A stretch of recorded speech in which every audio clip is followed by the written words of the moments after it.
Hi guys, my name is Jewel and my favorite show is back on the air. Project Runway season 21, one day you're in, the next day you're out, is back.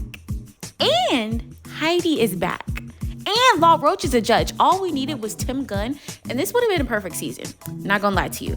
Ever since I was a little girl, I've always wanted to be on Project Runway. So today, we're gonna pretend like we are on Project Runway and do one of the challenges. So let's go. So for the Project Runway challenge, we'll be following episode 3, where the designers were split into 2 teams to figure out which mundane fabric they would be using. This episode is titled Boring to Brilliant, where they either used wool or denim to make an extraordinary look. And of course, I am making a shoe. To find out which team I will be on, I flipped a coin. Heads would be Team Ethan with denim, and tails will be Team Jesus with wool.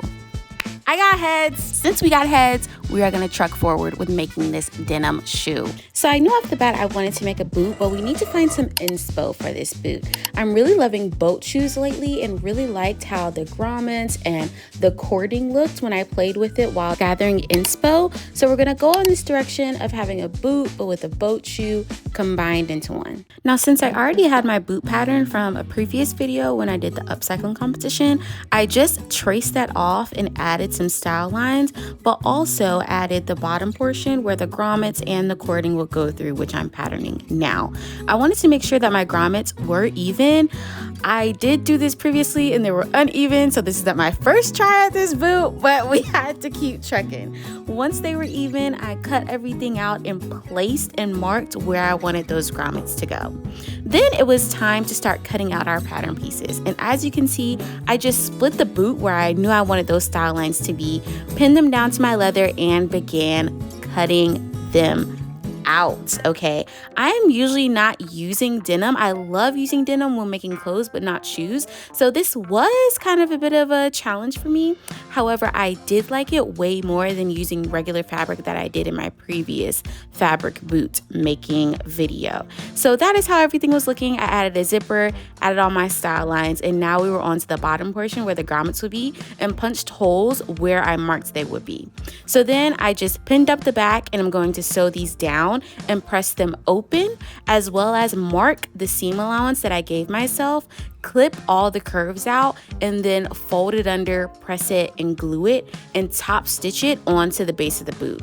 So I'm pinning it all the way around, and looking back, girl, I put the wrong foot, I put the right on the left and the left on the right. So make sure you're paying attention. And then I also added my grommets in at the same time.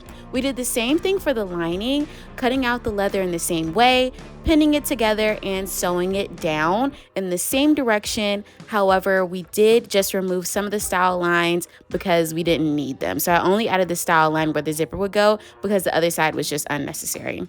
So now we're moving on to actually making the zipper shield. So I added my leather cement glue to the inside opening as well as to the zipper shield, which is just a rectangle that I sewed down and glued together that I'm attaching onto the opening of the lining. This will go in between the zipper and your leg so that when you zip up the shoe, it won't catch on your leg. I also added Karaza at this point to my lining just to add some stiffness and some structure to the boot until it stands up on its own and isn't really floppy. I pinned around the top of the boot and sewed that down, and then glued the seam allowance and pressed it under for the lining and for the outside of the boot.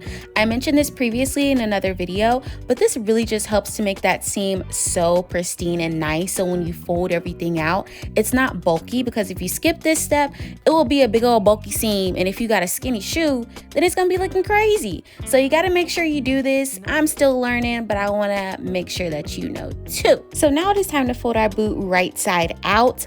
This takes a bit of finagling trying to get everything together, but eventually it does come together. I did add a bit of barge glue at the zipper opening on the lining and the denim, just to make sure that these two sides stay and press together. I quickly want to jump in to thank you all that there are 100 of us here now, which is so crazy. This has been such a huge goal and accomplishment that I am so excited that we get to make stuff together. And this is how the boot was looking with the lining and the denim on the outside. Now, I did try a new technique this time for my lasting board, and I loved it. I used veg tan leather, 2 portions of it with the shank on the inside for my lasting board instead of my usual back stiffener or Texton, and it made my shoes so much more comfortable. I also added some more traditional shoemaking techniques by tacking down my leather lasting board and adding tacks while actually lasting my shoe.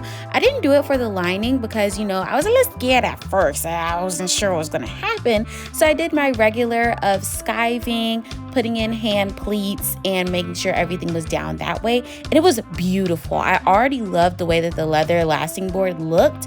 And I also added my stiffener, and this is my traditional stiffener of a plastic stiffener, but added leather for my heel counter. So I traced out the shape that I wanted it to be and then cut that out and dunked it into water just to make the leather a bit more malleable. As you can see, I'm able to fold it up, which I wasn't able to do before. And I did cut my heel counter in two just to account for the zipper that I had there, but skived away all of the excess on the edges of my heel counter just to make sure I had a very smooth transition from the shoe to the heel counter and it didn't feel overbearing. I think in the future, I also want to add leather for my toe puff, so both of those will be made out of veg tan leather rather than using the plastic. So now we're on to the decorative bit of adding the cording and lace locks. I also added some aglets. The only reason I know they're called aglets is because of Phineas and Ferb. Shout out Phineas and Ferb. But now we're on to actually lasting down the denim part of the shoe. I use more traditional techniques, as I mentioned, of adding tacks and then folding them over when adding the barge glue, pulling out those tacks, and then it's all lasted very nicely. I was kind of frustrated at this point, so I was just ready to add the sole on. I tried to do a chunky sole and it didn't work, but this is her and she looks beautiful.